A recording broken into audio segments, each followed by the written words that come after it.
There's something happening inside the Trump administration that most Americans haven't heard about yet. And parents, you're going to want to hear this. Because while Donald Trump keeps yelling about protecting kids, his administration is pulling agents off the cases that would actually protect kids. And they're sending them somewhere else entirely. What I found is the kind of thing that as a father and an American, it makes me sick. So let's get into it.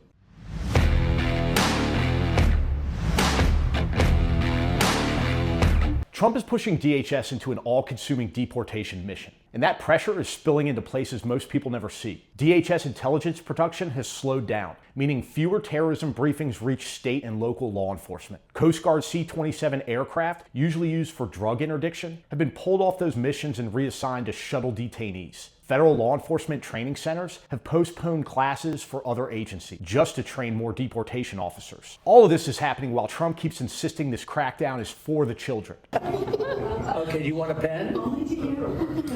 Want a pen? 1, 2, 3.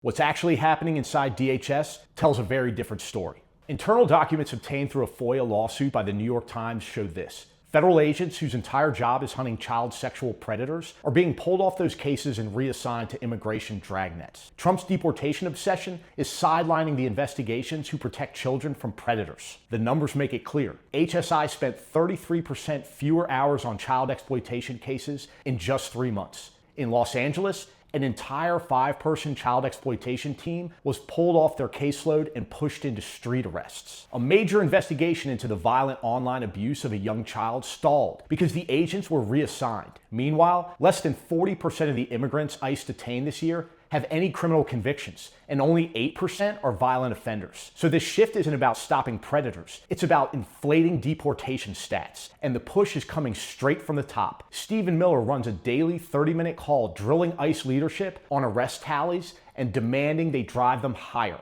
We can't take the risk of letting these Biden illegals roam around freely so that the next American daughter can get raped, the next American kid can get murdered, the next American family can get splintered and torn apart by people that came into this country unchecked, uncontrolled, unvetted, uninvited by the American people. Those orders ripple through the DHS. Agents move, cases fall behind, kids lose protection. I've gone after drug traffickers and violent offenders in my career as a DC cop. And when you pull investigators off their cases for politics, you make the country less safe. You don't protect kids by gutting the work that protects them. And you don't fight crime by chasing numbers instead of real threats. That kind of leadership puts vulnerable people in danger. I'm Michael Fanone, and this is The Michael Fanone Show.